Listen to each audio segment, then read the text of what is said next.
नमस्कार, स्वागत है आप सभी का। मैं हूं आपके साथ कुमार कुणाल धीरज। आप देख रहे हैं मुद्दा में आज बातचीत करेंगे साजिश या दुर्घटना की। बात हम विमान हादसे की ही करेंगे।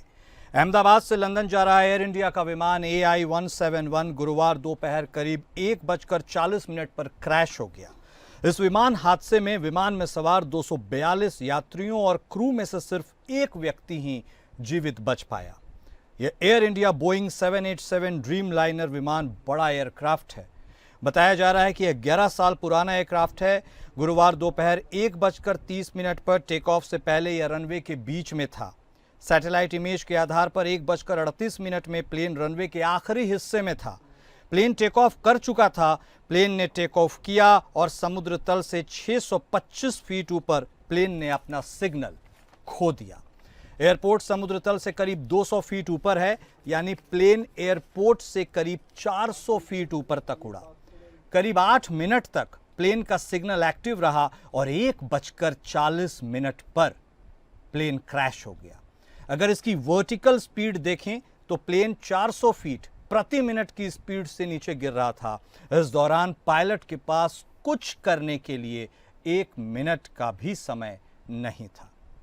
लेकिन इन सब तथ्यों के अलावा यह सवाल सबसे बड़ा है कि आखिर ये हादसा हुआ क्यों।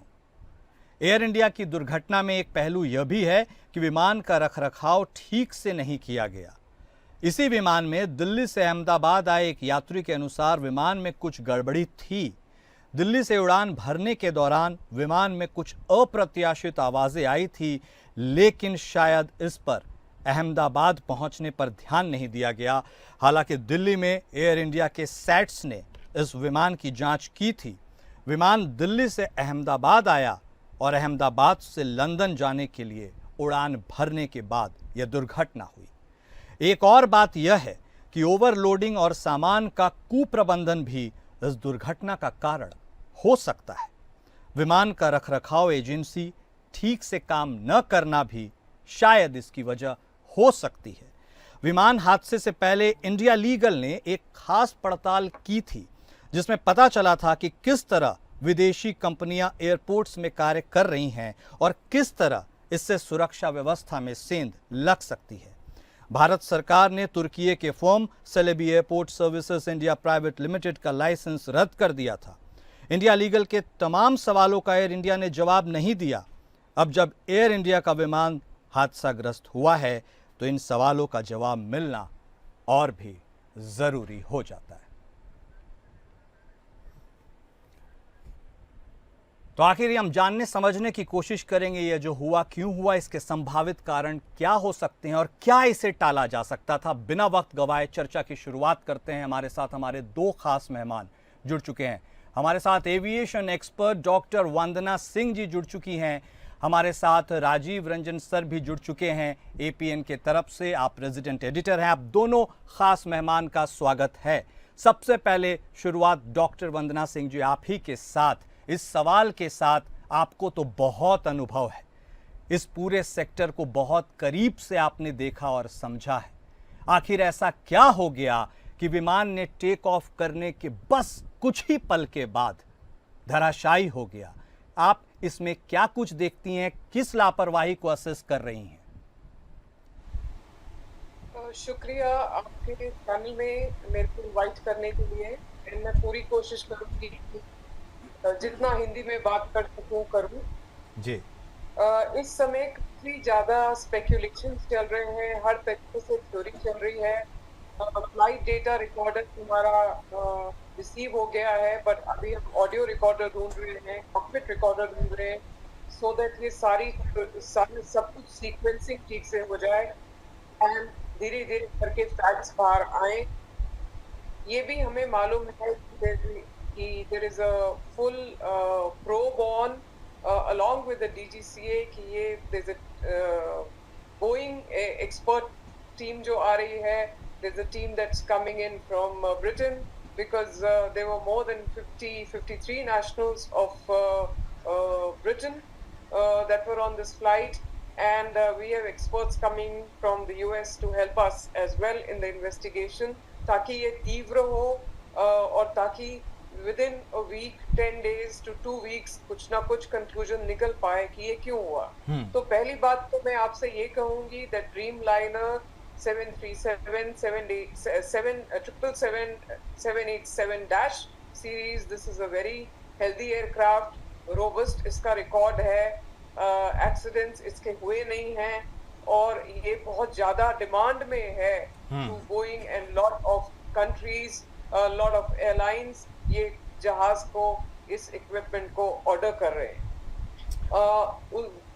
ये इसके साथ साथ मैं ये भी कह रही हूँ कि दिस पर्टिकुलर ड्रीम लाइनर जो ये जिसका कल क्रैश हुआ है हमारा, दिस सेम एयरक्राफ्ट जो दिल्ली से अहमदाबाद आया था, एंड देन उसके बाद चेक के बाद ये अहमदाबाद टू गेटविक लंदन निकला है, इसका मेरे दिमाग में भी ये सब आ रहा है कि क्या पूरा चेक हुआ था, was there any sort of fuel contamination, was there the trim balance, weight balance, everything, load factor properly checked, कोई जल्दीबाजी तो की नहीं गई थी। आप सही कह रहे हैं, इससे पहले we have ordered an audit on Celebi, we have given them time till August, the Turkish firm, and we have taken a serious threat to our national security, जैसे आप जानते हैं। ये सब चीजें मद्दे नजर रखते हुए हमें ये बहुत शॉकिंग ये न्यूज है कि ये हमारा पूरा जहाज ही चला गया with so many passengers down, and एक पैसेंजर जो सीट 11 अल्फा में था, लकीली उसका हार्नेस खुला और इमरजेंसी साइट पे था, वो बिल्डिंग साइट उसको स्पेस मिली और वो निकल गया and he walked out. But वो भी कह रहा है कि there was a small explosion within 30 seconds, उस जहाज पे एक्सप्लोजन हुआ है। नाउ काफी ज्यादा थ्योरीज आ रही हैं, काफी ज्यादा स्पेकुलेशंस आ रहे हैं, कोई कह रहा है बर्ड हिट हो सकता है, कोई कह रहा है कि इसके फ्लैप्स क्यों अप थे, बट ये सब हमें जानना है कि ये एयरक्राफ्ट इतना अच्छे से डिजाइंड है कि इसमें पहले ही वार्निंग आ जाती है, पहले ही इसके बैकअप्स शुरू हो जाते हैं, and the pilot with so much of experience and also the other pilot which is with him, the copilot जो मैनेज कर रहा है, वो पहले ही इसको रोक देते। But obviously at that time they did not realize कि कुछ गड़बड़ था। जब 70 to 80% टेक ऑफ स्पीड हो गई, जब पूरा इसने कवर कर लिया पूरा जो कहते हैं runway speed and it took off, then you can see that it is tail heavy, so there could be a weight volume imbalance, there could be some discrepancy, some misdeclaration जो बाहर निकलेगा। साथ साथ इसका landing gear down था, इसके दो कारण है, एक तो वो पुल अप नहीं कर पाए, it never reached the substantial height, बी की पायलट को पता चल गया था कि यहाँ पे क्रैश होगा, लैंडिंग गियर नीचे रखने से इम्पैक्ट जहाँ पे भी लगेगा एटलीस्ट थोड़ा इम्पैक्ट तो कम होगा, but it was fuel heavy. We know that X amount of tons of fuel was on that flight, and that aircraft turbine fuel is very combustible, very inflammable, much more than kerosene, ऐसे bomb के गोले की तरह फटता है, तो उसमें कोई बचा नहीं। बट क्या कारण था, मैं बार बार ये कह, it is a proper electrical, it is a FedEx failure, it's an electrical, mechanical and software failure, जिसकी वजह से लाइट वाइट सब चले गई। If you hear the passenger from 11A, वो बता रहा है कि चले गई, और जो जहाज इनकमिंग था from Delhi to अहमदाबाद, उसमें से भी वो बता रहे हैं कि इसमें तो ना तो बिजली ठीक से चल रही थी, ना तो एयर कंडीशनिंग थी, ना तो एंटरटेनमेंट सिस्टम चल रहा था, और वही जहाज फिर ठीक उसको ग्रीन टिक्स देके उसको निकाला गया है। तो इसमें काफी क्वेश्चंस अराइज कर रहे हैं जिसके उत्तर मिलेंगे हमको थोड़े सब्र के साथ। डॉक्टर वंदना, आपने बहुत इलाबोरेट तरीके से इन सारी बातों को बताया, लेकिन प्राइमा फसाई आपको क्या लगता है, क्या कुछ टेक्निकल ग्लिच था जिसका आपने उल्लेख किया? क्या मिसमैनेजमेंट, लैक ऑफ मेंटेनेंस, ध्यान न देना, या फिर कुछ ऐसी समस्या जिसे सुधारा जा सकता था लेकिन वक्त पर कदम नहीं उठाए गए? आपका एक्सपीरियंस इस पूरे मैटर को देखते समझते किस ओर इशारा कर रहा है? डेफिनेटली ये डेफिनेट एक एंगल है, और मैं ये मानती हूँ कि 100% फुल चेक इस फ्लाइट का हुआ था या नहीं हुआ था, ये क्वेश्चन मार्क है कि ये फ्लाइट जो दिल्ली से अहमदाबाद आई थी और अहमदाबाद से गेटविक गई है लंदन, इस फ्लाइट का क्या फुल एंड प्रॉपर चेक हुआ था? Every checklist, everything from engineering to housekeeping to maintenance to software to engineering, क्या सब कुछ किया गया था? ये मेरे दिमाग में ये प्रश्न आ रहा है, बिकॉज आप पायलट को ऑटोमेटेड डिजिटल चेकलिस्ट दे रहे हैं, वो चेक कर रहा है, वो साइन कर रहा है, बिकॉज ही विल एग्री, वो नीचे जाके चेक करेगा, बेसिक चेक्स करेगा, पर सारे काम तो जो ऑन ग्राउंड स्टाफ है उनका काम है, जो इंजीनियर्स हैं उनका काम है, क्या वो काम पूरा हुआ था? ये में क्वेश्चन मार्क है मेरे दिमाग में। ठीक है, दूसरा मैं हाँ बोलिए, प्लीज कंप्लीट। नहीं, दूसरा I said it could be FedEx. FedEx is absolutely full authority digital engine control failure, and बार-बार बोला जा रहा है that both engines failed, and this could be the reason that वो पूरा ही glitch हो गया, and when it took off the pilot realized ये पूरा ही गया है, and that's why there was a full electrical failure, software failure, the system did not recognize, because the ECU is the brain of the FedEx, and the brain of the FedEx totally then miscalculated, pilot के हाथ में था ही नहीं। बिल्कुल, तो मैं यही मेरा अगला सवाल भी है, सॉरी टू इंटरप्ट। 400 फीट प्रति मिनट की स्पीड से फ्लाइट नीचे गिर रही है, 1.25 लाख लीटर के आसपास ATF उसमें भरा हुआ है, क्या पायलट के पास कोई भी मौका था, इफ एनी? नहीं, अगर जरा सी उसने हाइट और पकड़ ली होती तो उसके बाद डेफिनेटली थोड़ा सा तो ये तो था कि फ्यूल डंप करे, एकदम डंप करने लग जाए वो फ्यूल, उसमें उतना भी नहीं था। आप देखिए कि with in 59 seconds the story got finished, सब खत्म हो गया, 1 मिनट से भी कम, और उसमें भी वो मेडे मेडे मेडे इतना बोल पाया। उसका मेन ये होगा कि किसी तरीके से यही एयरफील्ड पे मैं बस लैंड कर दूं जहाज somehow, पर वो बेचारा कर नहीं पाया। मैम एक सवाल यह भी है आपसे, हाँ जी, यह भी सवाल है कि apart from all the theories floating in the air, क्या कॉन्स्पिरेसी थ्योरी को भी आप एंटरटेन कर रही हैं या फिर it is too early to comment? I don't think it's too early to comment sir. मैं तो कहूंगी कि वो थ्योरी सोचनी चाहिए। कल 2 इंटरनेशनल चैनल्स ने भी मुझसे बात करी है, one UK based, one Russian based, and वो साइबर टेररिज्म की बात कर रहे हैं। आज एक और एयर इंडिया की फ्लाइट आपने उसके बाद ना होगा, coming from Phuket to New Delhi, which we turn around because laboratory के अंदर मैसेज पड़ी हुई है, बॉम्ब इनसाइड द एयरक्राफ्ट।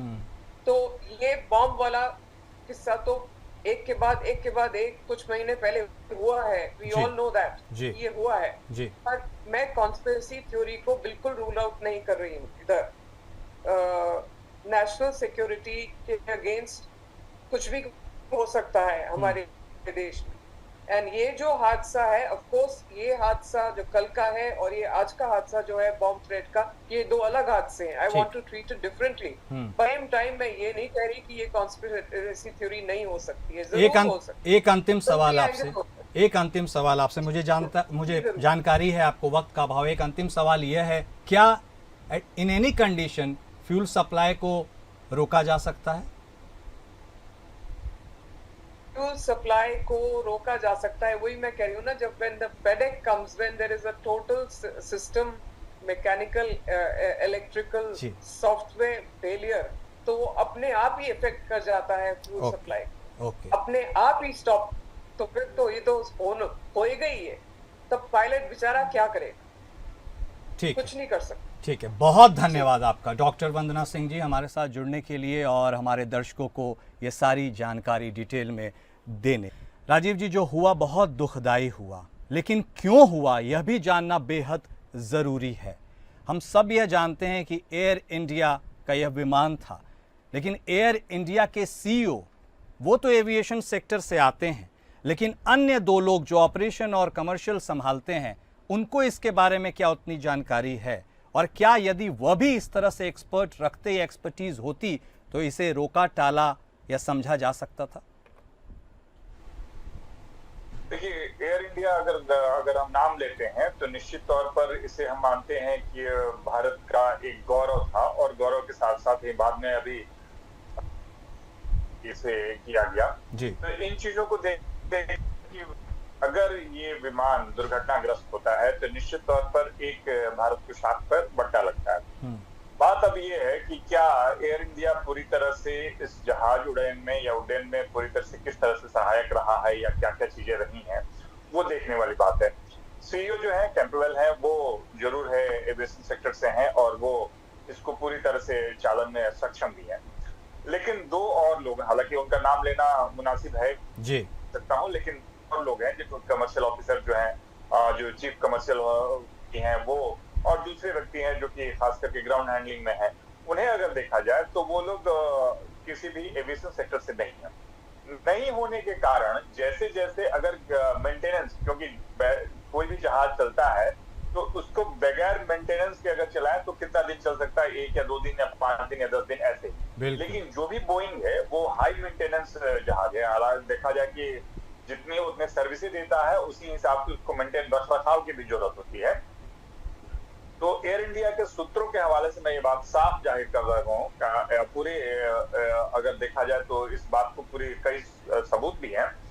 कई बार मेंटेनेंस डिपार्टमेंट को ये जरूर भेजा गया कि भाई ये इन सारी चीजों की जरूरत है, और उन्हें खरीदारी या उन्हें प्रिक्योर करने के बजाय एयर इंडिया अलग अलग कॉर्पोरेट गवर्नेंस यानी स्टाफ की चेंजिंग, कहीं अगर हेडक्वार्टर कहीं दूसरे जगह है तो तीसरे जगह लाने के लिए, एक जगह सम्मिलित करने के लिए इसी में रहा जी। यानी जहाज के परिचालन का मुख्य उद्देश्य यानी जहाज को फिटनेस या बाकी सारी चीजों पे ध्यान देने के बजाय किसी और चीजों पे ध्यान दिया जा गया। लिहाजा ये एक बात सामने है। दूसरी बात मैं बताऊं कि जो ग्राउंड हैंडलिंग स्टाफ है, ग्राउंड हैंडलिंग स्टाफ में जहां जहां अगर देखा जाए तो एयर इंडिया सैट्स जो कि ग्राउंड हैंडलिंग है, सिंगापुर एयरलाइंस के साथ वो टाइप है, तो अधिकांश जो सारी जवाबदारियां हैं वो सिंगापुर एयरलाइंस की तरफ जाती हैं। एयर इंडिया का जैसे दो एक बार अलग होते हैं, अगर किसी और जाता है कुछ और कर डाल दी,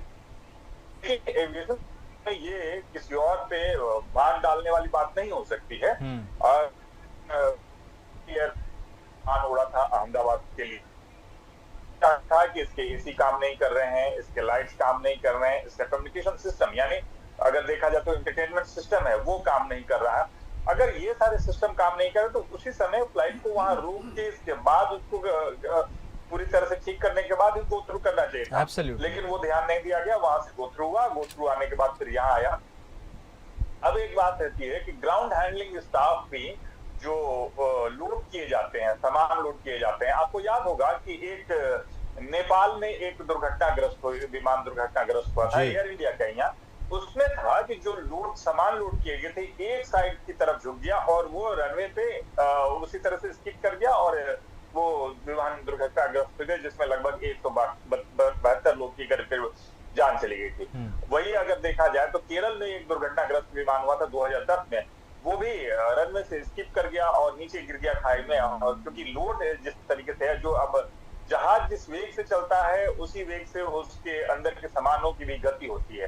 अगर वो गति को ठीक से उसका बंदोबस्त नहीं किया गया, उसके कंपार्टमेंट नहीं बनाए गए, तो इसमें वो स्थिति होती है। ये ग्राउंड हैंडलिंग स्टाफ की जो वो पूरी तरह से दक्षता होती है कि वो उन्होंने भार को किस तरह से बांटा, कहाँ भार को बांटा। कई बार देखा जाता है, आप भी अगर ट्रैवल करते हैं तो कई बार अगर आप चेक इन करते हैं तो चेक इन बैग को भी रोक लिया जाता है कि नहीं ये क्षमता से अधिक है, इसलिए हम आपको बाद में भेज देंगे, दूसरे फ्लाइट से भेज देंगे।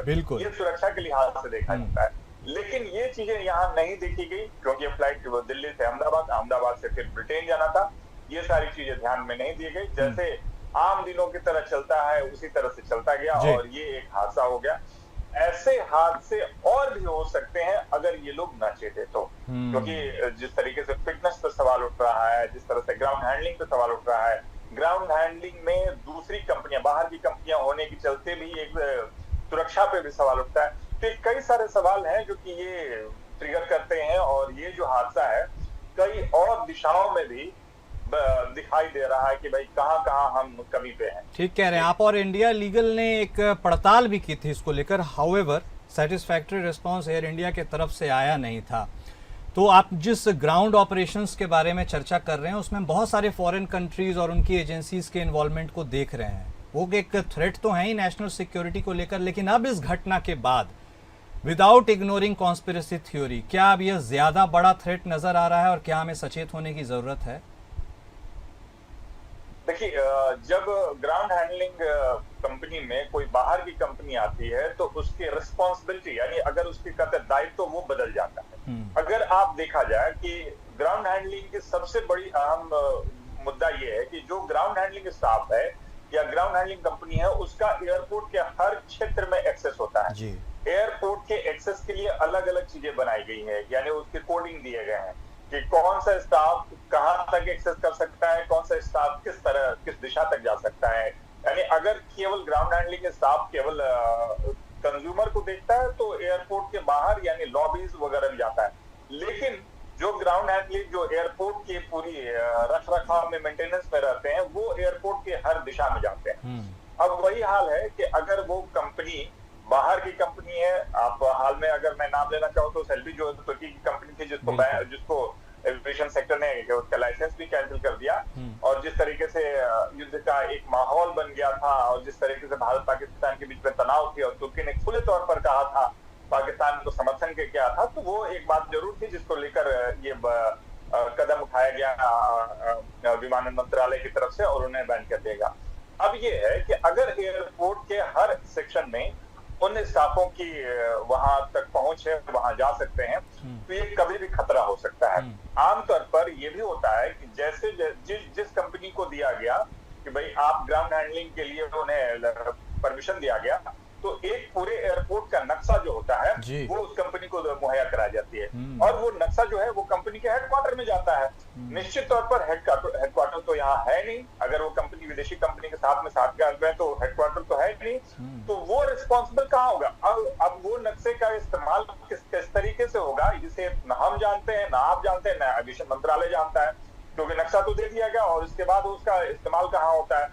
इसी तरह से देश के लगभग 150 जो एयरपोर्ट हैं उस पे अलग अलग ग्राउंड हैंडलिंग के लिए कंपनियां थी, और उन कंपनियों के उस एयरपोर्ट के नक्शे जरूर यहाँ से बाहर गए। तो आप देखिए कि कितना बड़ा थ्रेट हो सकता है कि अगर हमारा दस्तावेज कहीं दूसरे जगह में है, किसी दूसरे देश में है, तो कितनी हो सकती है। इस पे जरूर कुछ प्रतिबंध लगाना चाहिए और इस पर प्रतिबंध के साथ साथ कड़े नियम के साथ भी काम करना चाहिए, जिससे इस तरह के जो घटनाएं हो या इस तरह के अंदेशे हो वो ना हो। बिल्कुल, और it is a matter of serious concern. लेकिन अगर एक मिनट के लिए इस पूरे कॉन्स्पिरेसी थ्योरी को साइडलाइन कर भी दिया जाए, चूंकि अभी जांच होना है, तो आपको लगता है चूंकि अब ट्रैफिक बहुत बढ़ गया है विमानों के ऊपर और उन्हें टाइम बहुत कम मिलता है एक जगह से फ्लाइट आने के बाद दूसरे जगह डेस्टिनेशन पर रवाना होने के लिए, तो जो मेंटेनेंस वर्क है, स्टाफ है, उस पूरे एंगल से भी कहीं आपको लगता है कि कुछ एक्सेस दबाव है जिसके चलते जो होना चाहिए सेट स्टैंडर्ड्स वो नहीं हो पाता? देखिए, एक्सेस दबाव ये अगर कंपनियों की तरफ से कहा जाए तो कंपनियां जरूर कह सकती हैं कि एक्सेस दबाव है। अब आप देखिए कि पहले छोटे एयरपोर्ट हुआ करते थे, अब एयरपोर्टों की साइज बढ़ा है। हर कंपनी के लिए अलग हैंगर रखने की सहूलियत दी गई। निश्चित तौर पर उन कंपनियों को वहां पेमेंट करना होगा, वो एयरपोर्ट पे वो अपना हैंगर रख सकते हैं और वो तुरंत उसका मेंटेनेंस कर सकते हैं। आप एक देखिए कि अगर हम इसको अलग तरीके से देखें, अगर जो रेसिंग कार होती हैं, फोर्थ वन या इस तरह के रेसिंग जो ट्रैक होते हैं, उसमें एक गाड़ी बहुत तेजी से आती है, 400-500 की स्पीड से आती है, उसके 2 सेकंड या महज 10 सेकंड के अंदर से फिर से सारे मेंटेनेंस करके उसे फिर से भेज दिया जाता है, पिट स्टॉप। तो उसी तरह से एविएशन सेक्टर में भी लोगों की जरूरत होगी, लोग आप उसी तरह से आप रखें, तो आप उसके हर चेक एंड पॉइंट पे वो देखते। एक बार आप देखें जापान में या कहीं भी जब एयरपोर्ट पे या ट्रेन में, आप एयरपोर्ट की बात छोड़ दीजिए, ट्रेन में जब वहां ट्रेन एक स्टेशन पर रुकती है तो पूरी ट्रेन की एक बार फिर से सफाई हो जाती है। वही जरूरत यहाँ भी है। आप अगर एविएशन सेक्टर में हैं तो निश्चित तौर पर आप जनहित या जन सेवा के लिए ले आए। आप अगर इसमें प्रॉफिट और मुनाफा देखना शुरू करेंगे, हालांकि ये प्रॉफिट और मुनाफा जरूर होता है, लेकिन अगर आप पहले ये प्रॉफिट और मुनाफा देखेंगे तो आप अपने स्टाफ की कटौती करेंगे, आप मेंटेनेंस पे ध्यान नहीं देंगे। वही हाल हो रहा है कि कंपनियां जो है प्रॉफिट और मुनाफा देख रही हैं, बार बार वो चिल्लाती हैं कि जो एयर फ्यूल है वो बढ़ गया इसलिए हम चार्ज बढ़ा देंगे, लेकिन वो ध्यान ये नहीं देते हैं कि हम लोगों को सुरक्षित एक जगह से दूसरी जगह कैसे पहुंचाएं। लोगों का विश्वास है कि भाई समय के चलते आप जो कीमत ले रहे हैं उस जी। कीमत पर आपको सुरक्षा देनी होगी, जी। लेकिन ये सुरक्षा देने के बजाय आप केवल अपना प्रॉफिट और वो देखेंगे तो इसमें निश्चित तौर पर आप कहीं ना कहीं इन चीजों को आप पीछे छोड़ देंगे। मेंटेनेंस या उसकी ठीक है। सुरक्षा के लिए जो भी है वो लैप्स करेंगे। आप स्टाफ बढ़ाएं, स्टाफ बढ़ाने के साथ साथ आप सुरक्षा दें, ये बिल्कुल। निश्चित तौर पर है। बिल्कुल। दबाव कह देना से केवल उनके पल्ले झाड़ देने से ये बात नहीं हो सकती। निश्चित तौर पर जैसे जैसे जनसंख्या बढ़ती है वैसे वैसे दबाव भी बढ़ता है। जी। उस तरह से देखा जाए तो टेक्नोलॉजी भी आगे बढ़ती जी। गई और टेक्नोलॉजी के आगे आप उस टेक्नोलॉजी का इस्तेमाल करें और लोगों को सुरक्षित पहुंचाएं। बिल्कुल। और हमेशा मिंटिंग मनी ही प्रायोरिटी नहीं होना चाहिए, क्योंकि जनहित से जुड़ा भी यह सेक्टर है। बहुत शुक्रिया सर आपका वक्त देने के लिए और हमारे साथ जुड़ने के लिए। जो हुआ वो बहुत दुखदाई था, यह नहीं होना चाहिए था, लेकिन यह क्यों हुआ, कैसे हुआ, भविष्य में ऐसा दोबारा कभी ना हो सके, इसके लिए ये हाई टाइम है, जागना होगा तमाम सेक्टर्स को, तमाम कंपनीज को, भारत सरकार को भी, ताकि इस तरह की पुनरावृत्ति भविष्य में ना हो सके। मुद्दा में आज बस इतना ही। नमस्कार।